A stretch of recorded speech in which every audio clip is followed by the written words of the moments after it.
આજના virtual training classroom સેશનમાં આપ સૌનું હાર્દિક સ્વાગત છે.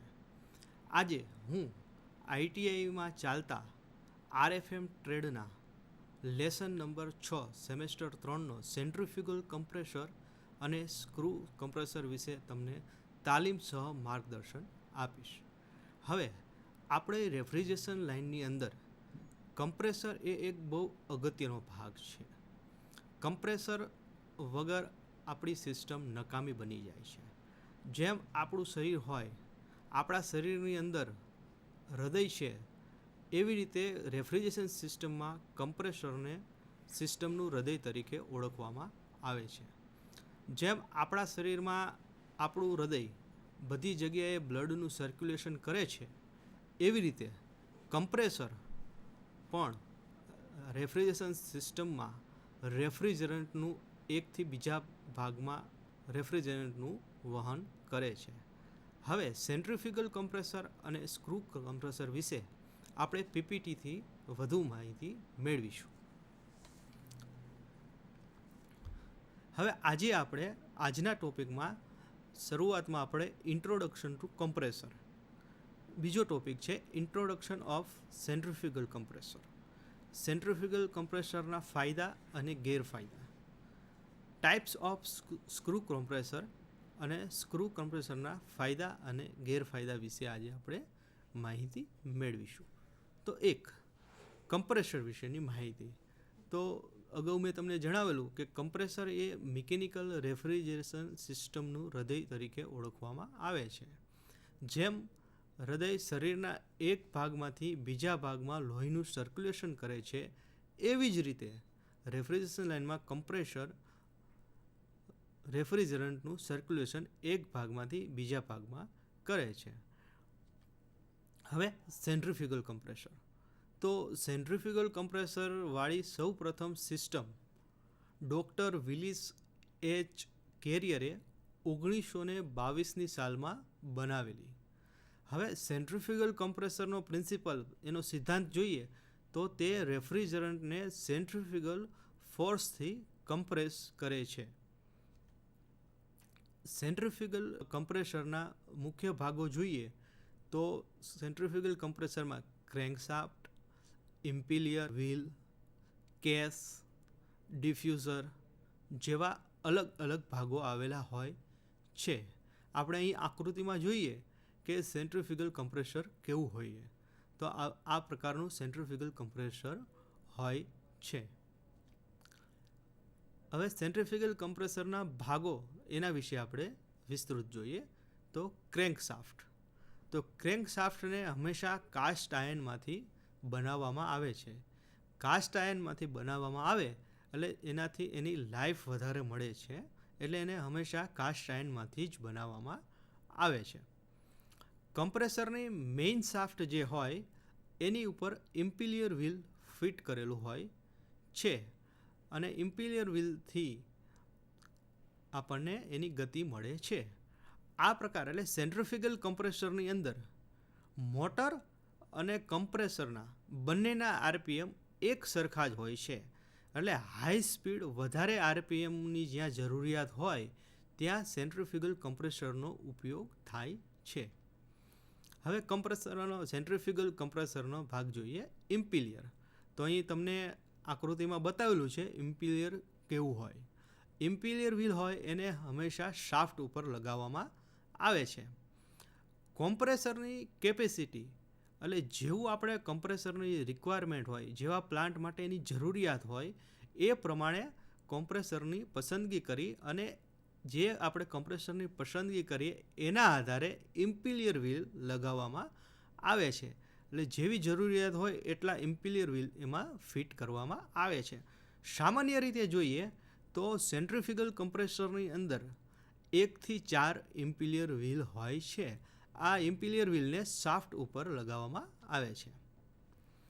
ઇમ્પિલિયર વ્હીલમાં એક બ્લેડ ફિટ કરેલી હોય છે, જે આપ આકૃતિમાં જોઈ શકો છો. અને આ બ્લેડ હાઈ કાર્બન સ્ટીલ અને સ્ટેનલેસ સ્ટીલમાંથી બનાવવામાં આવે છે. એટલે આ મટીરિયલમાંથી બનાવવામાં આવે એટલે એની લાઈફ વધારે મળે છે, જલ્દી એની ઉપર ઘસારો લાગતો નથી, ભાંગી જવું કે તૂટી જવું એવું કંઈ થતું નથી. અને આ બ્લેડને બનાવ્યા બાદ તેની ઉપર લેડનું કોટિંગ લગાવવામાં આવે છે. હવે કોટિંગ લગાવવાથી એની ફિનિશિંગ અને દેખાવ થોડો આકર્ષક બને છે. સેન્ટ્રીફ્યુગલ કમ્પ્રેસરનું કાર્ય. તો સેન્ટ્રીફ્યુગલ કમ્પ્રેસર છે તે રેફ્રિજરન્ટને સેન્ટ્રીફ્યુગલ ફોર્સ દ્વારા કમ્પ્રેસ કરે છે અને કમ્પ્રેસ કરી અને આગળ ધકેલે છે. આ પ્રકારના કમ્પ્રેસરમાં ઇમ્પિલિયર શાફ્ટ દ્વારા ફરતા હોય છે. એટલે શાફ્ટ ફરે એટલે એની જોડે આપણે લગાવેલું ઇમ્પિલિયર વ્હીલ ફરશે અને એના હિસાબે કમ્પ્રેસરનું આખું ફંક્શન થશે, જે હાઈ સ્પીડથી વેપર રેફ્રિજરન્ટને સક્શન કરે છે. અને આ જે વેપર રેફ્રિજરન્ટને સેન્ટ્રીફ્યુગલ ફોર્સ વડે હાઈ સ્પીડથી બાજુની સાઈડ ડિસ્ચાર્જ કરે છે. હવે આ રીતે એનો જે પહેલો ડિસ્ચાર્જ હોય એ બીજી સાઈડનો સક્શન બને છે, બીજો ડિસ્ચાર્જ હોય એ ત્રીજી સાઈડનો સક્શન બને છે. આમ દરેક સ્ટેજની અંદર વેપર રેફ્રિજરન્ટને કોમ્પ્રેસ કરી જરૂરી જુદું જુદું પ્રેશર ઉત્પન્ન કરવામાં આવે છે. હવે આપણે જોઈએ તો સેન્ટ્રીફ્યુગલ કમ્પ્રેસર હોય કે કોઈ પણ કમ્પ્રેસર હોય તો એને રેફ્રિજરેશન સિસ્ટમમાં લગાવવામાં આવે છે અને રેફ્રિજરેશન સિસ્ટમમાંથી ઇનલેટમાં રેફ્રિજરન્ટ આવે છે એને હાઈ પ્રેશરથી અને હાઈ ટેમ્પરેચરથી કન્ડેન્સર તરફ મોકલવાનું કાર્ય કમ્પ્રેસર કરે છે. અને ત્યાં જે કમ્પ્રેસરમાંથી જે આઉટલેટમાંથી જે રેફ્રિજરન્ટ બહાર જશે તે હાઈ પ્રેશર અને હાઈ ટેમ્પરેચરવાળો હશે. હવે સેન્ટ્રીફ્યુગલ કમ્પ્રેસરના ઉપયોગ જોઈએ તો સેન્ટ્રીફ્યુગલ કમ્પ્રેસરનો ઉપયોગ એકથી વધારે સ્ટેજવાળી મલ્ટી સ્ટેજ સિસ્ટમ હોય, મલ્ટી સ્ટેજ પ્લાન્ટ હોય કે જ્યાં મલ્ટી સ્ટેજ સિસ્ટમ વપરાતી હોય તેવી જગ્યાએ સેન્ટ્રીફ્યુગલ કમ્પ્રેસરનો ઉપયોગ કરવામાં આવે છે.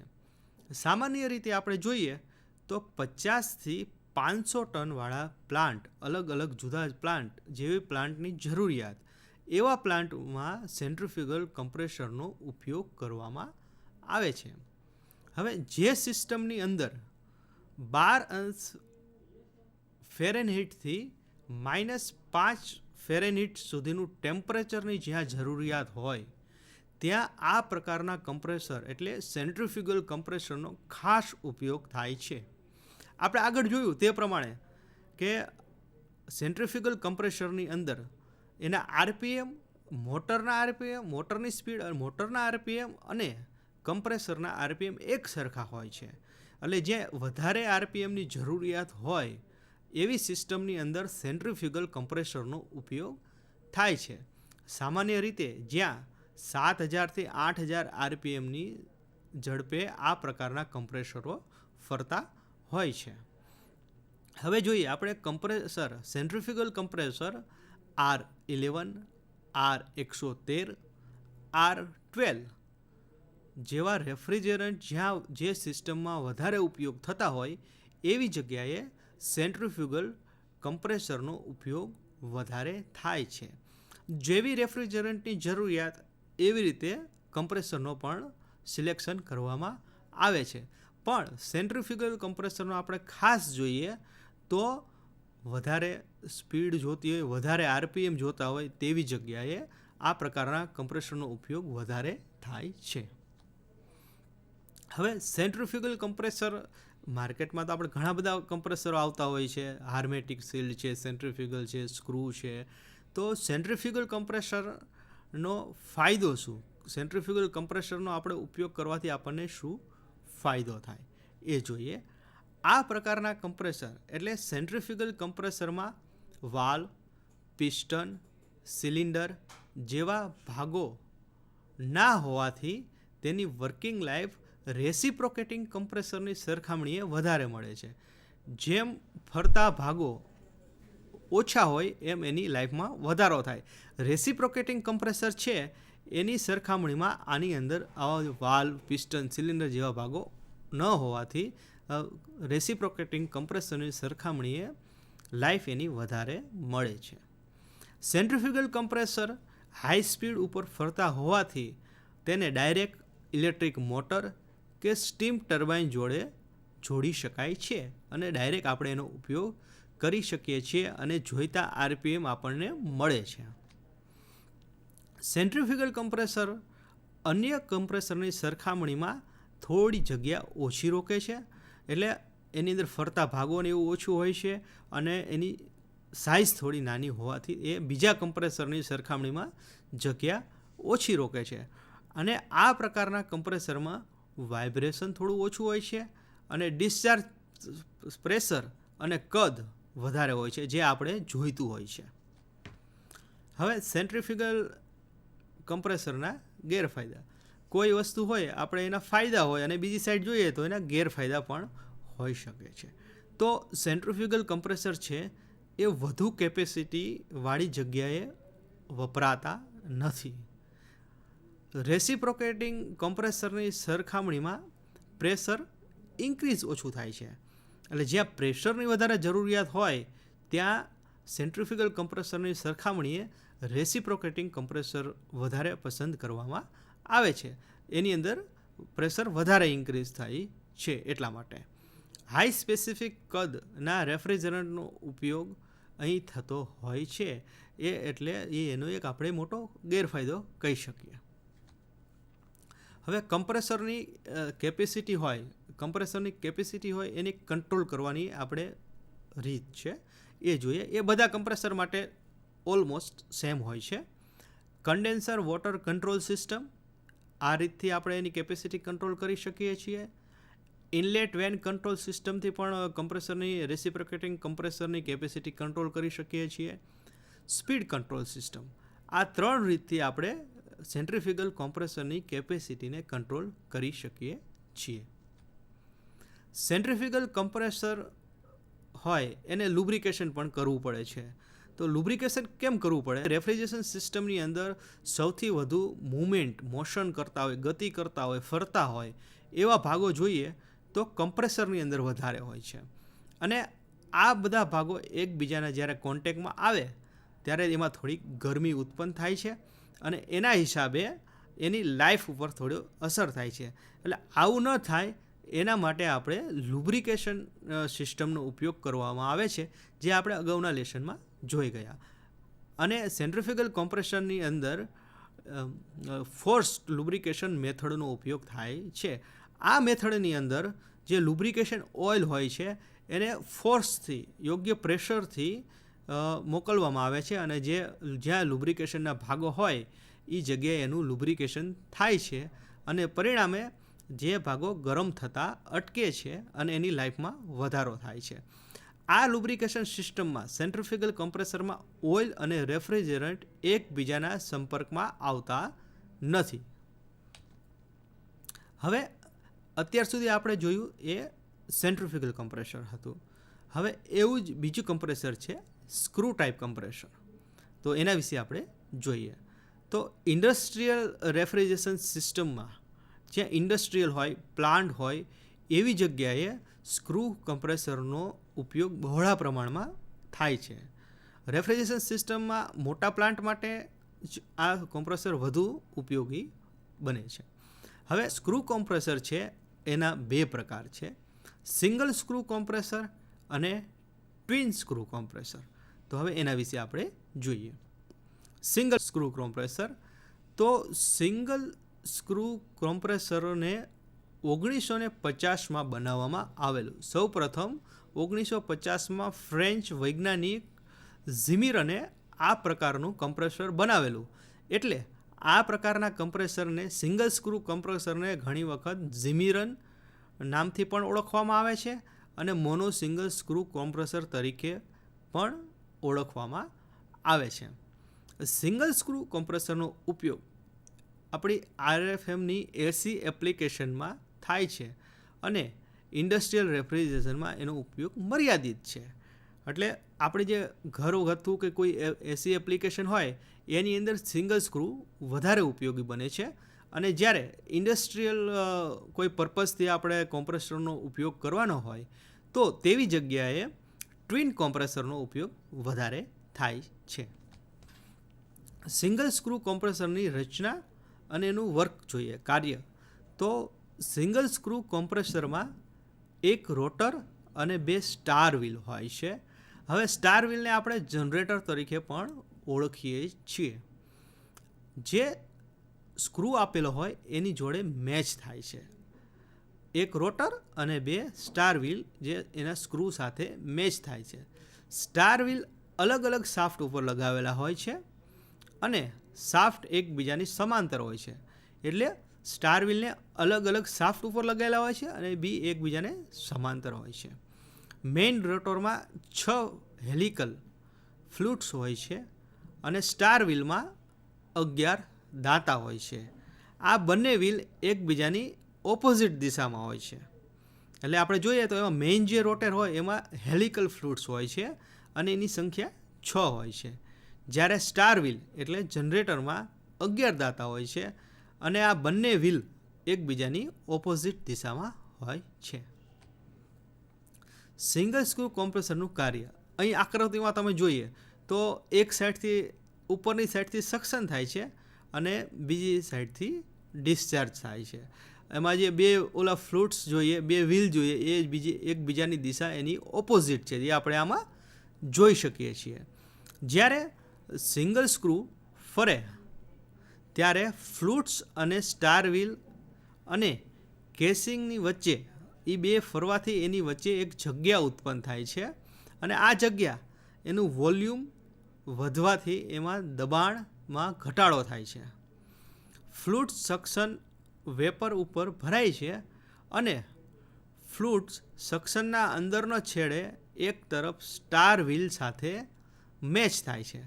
એટલે ઉપર આપણે જોઈ શકીએ સક્શનથી રેફ્રિજરન્ટ અંદર આવશે અને ડિસ્ચાર્જથી તે હાઈ પ્રેશર અને હાઈ ટેમ્પરેચરથી બહાર નીકળશે. હવે સિંગલ સ્ક્રૂ કોમ્પ્રેસરની અંદર એક મેઇન રોટર હોય છે અને સ્ટાર વ્હીલના દાંતા સાથે તે જોડાય છે. આ રચના અંદર જે રેફ્રિજરન્ટ આવી ગયો હોય છે એ રેફ્રિજરન્ટ અથવા ગેસ 2 સ્ટાર વ્હીલની વચ્ચે રહે છે.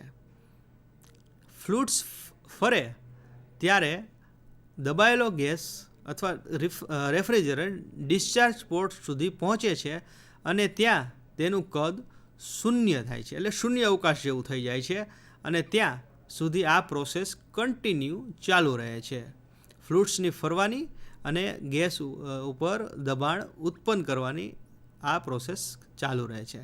આ પ્રકારના કમ્પ્રેસરમાં ફરીથી એક્સપાન્શન માટે ખૂબ જ ઓછો ગેસ રહે છે. હવે બીજું ટ્વિન કમ્પ્રેસર. તો ટ્વિન કમ્પ્રેસર જોઈએ એ એક સ્ક્રૂ કમ્પ્રેસરનો ભાગ જ છે. હવે એ કમ્પ્રેસર ટ્વિન કમ્પ્રેસર 1978માં કિગર વડે તેનું ડેવલપમેન્ટ કરવામાં આવેલું હતું. હવે આ પ્રકારના જે ટ્વિન કમ્પ્રેસર છે એ પોઝિટિવ ડિસ્પ્લેસમેન્ટ પ્રકારના હોય છે. આ પ્રકારના કમ્પ્રેસરનો ઉપયોગ રેફ્રિજરેશન સિસ્ટમમાં આપણે ઘરગથ્થુ કે રેફ્રિજરેશન લાઇન કરતાં ઇન્ડસ્ટ્રીયલમાં વધારે ઉપયોગી છે. મોટા પ્લાન્ટ હોય કે રેફ્રિજરન્ટ પ્લાન્ટ હોય, આઈસ કેન્ડી પ્લાન્ટ હોય, મોટા પ્લાન્ટ હોય ત્યાં આનો ઉપયોગ વધારે થાય છે. જ્યારે ઘરગથ્થુ કે એવી રેફ્રિજરેશન લાઇનમાં સિંગલ સ્ક્રૂ કમ્પ્રેસરનો ઉપયોગ વધારે થાય છે. રોટરી અને સેન્ટ્રીફ્યુગલ કમ્પ્રેસર પછી આ પ્રકારના કમ્પ્રેસરની પસંદગી કરવામાં આવે છે. હવે ટ્વિન કમ્પ્રેસરની આપણે રચના જોઈએ તો આ પ્રકારના કમ્પ્રેસરમાં 2 રોટર હોય છે, જ્યારે સિંગલ સ્ક્રૂમાં 1 રોટર હોય છે. આ પ્રકારના આમાં જે 2 રોટર હોય એમાં એક મેલ હોય છે અને એક બીજો ફિમેલ હોય છે. મેલ રોટરમાં 4 અને ફિમેલ રોટરમાં 6 લોબ્સ આપેલા હોય છે. રોટરની સાથે લોબ્સ હોય છે. જો ફિમેલ હોય, ફિમેલમાં 6 અને મેલમાં 4 લોબ્સ આપેલા હોય છે. કદમાં ઘટાડાથી દબાણમાં વધારો થાય છે એટલે પોઝિટિવ ડિસ્પ્લેસમેન્ટ થયું. પોઝિટિવ ડિસ્પ્લેસમેન્ટ એટલે કદમાં ઘટાડો થાય અને દબાણમાં વધારો થાય. તો આ સિદ્ધાંત ઉપર ટ્વિન કમ્પ્રેસર કાર્ય કરે છે. એસીમાં 5 અને 7 લોબ્સ ધરાવતી એરેન્જમેન્ટ વધારે જોવા મળે છે.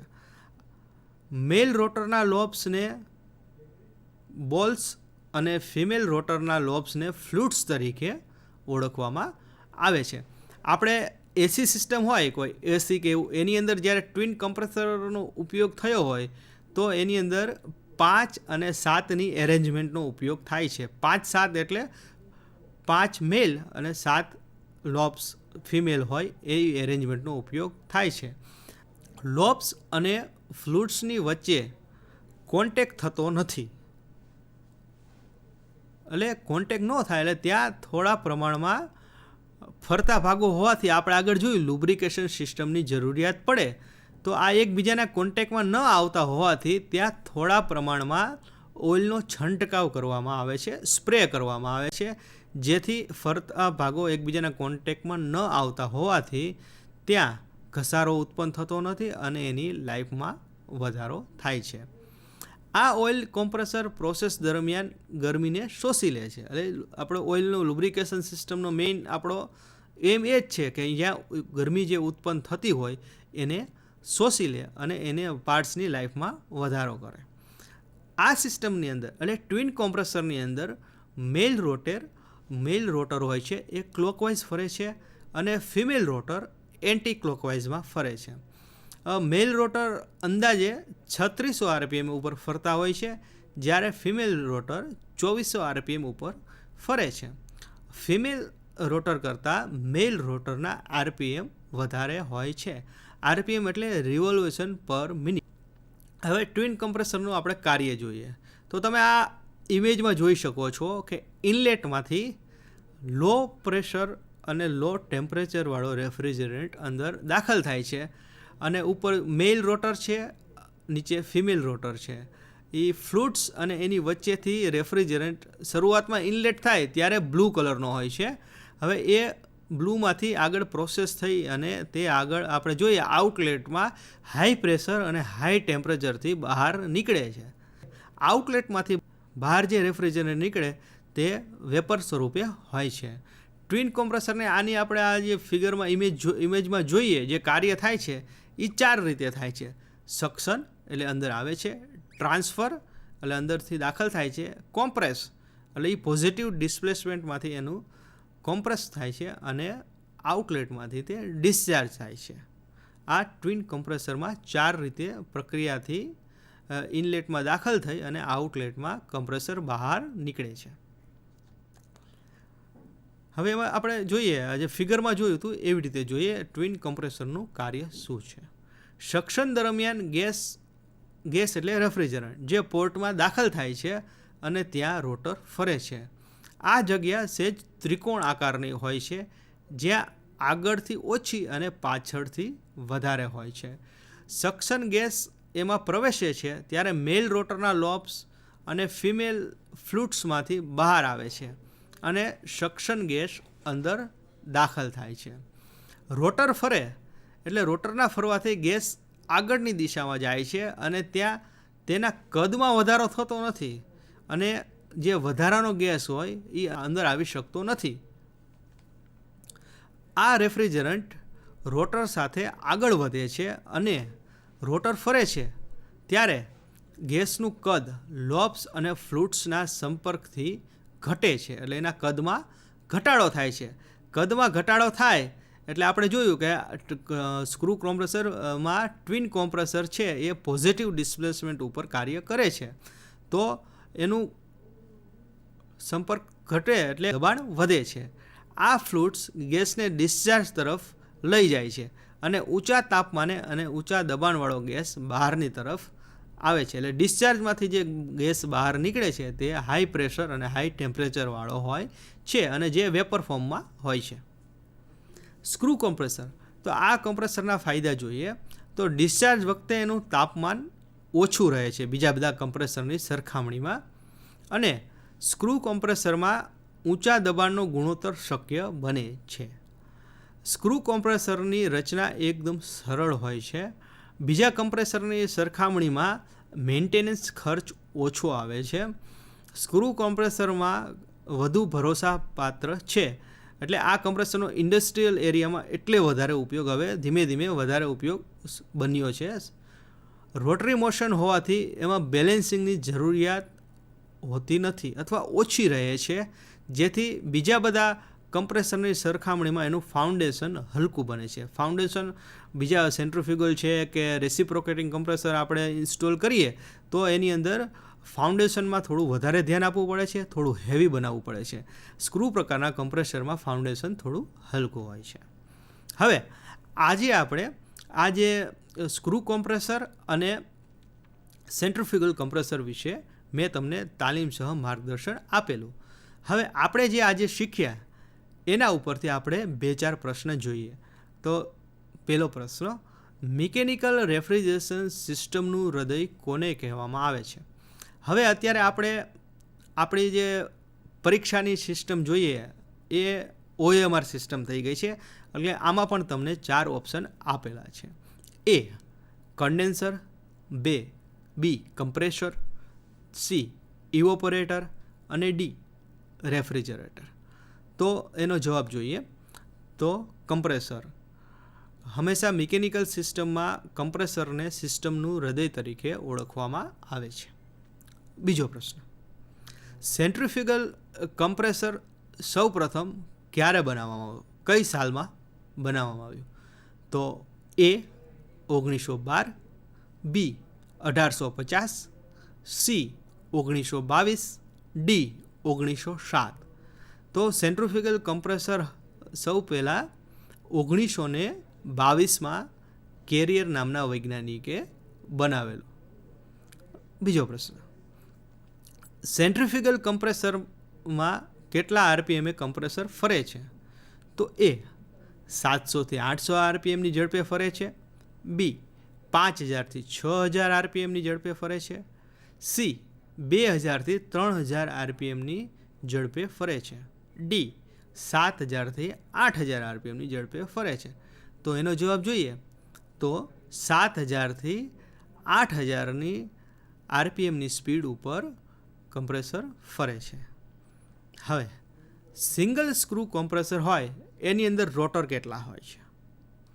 તો A 1, B 3, C 10 અને D 15. તો એનો જવાબ જોઈએ, સિંગલ સ્ક્રૂ કમ્પ્રેસરની અંદર 1 રોટર હોય છે. હવે એના પછીનો પ્રશ્ન, ટ્વિન કમ્પ્રેસર કેવા પ્રકારના છે, એટલે કયા પ્રિન્સિપલ ઉપર કાર્ય કરે છે? A centrifugal force, B negative displacement, C positive displacement અને D એક પણ નહીં. તો જોઈએ તો ટ્વિન કમ્પ્રેસર છે એ હંમેશા પોઝિટિવ ડિસ્પ્લેસમેન્ટ ઉપર કાર્ય કરે છે. એનું કદ ઘટે છે અને પ્રેશરમાં વધારો થાય છે. બરાબર, પોઝિટિવ ડિસ્પ્લેસમેન્ટ. હવે આજે મેં તમને કમ્પ્રેસરોના પ્રકારોમાં સેન્ટ્રીફ્યુગલ કમ્પ્રેસર અને સ્ક્રૂ કમ્પ્રેસર વિશે માહિતી આપી. રેફ્રિજરેશન સિસ્ટમની અંદર કમ્પ્રેસર એક અગત્યનો ભાગ છે. એને કમ્પ્રેસરને એનું હૃદય કહેવામાં આવે છે. અને આજના લેસનમાં આપણે સ્ક્રૂ કમ્પ્રેસર, એના પ્રકારો, સેન્ટ્રીફ્યુગલ કમ્પ્રેસર, એનું વર્ક, એના વિશે આપણે માહિતી મેળવી. આભાર.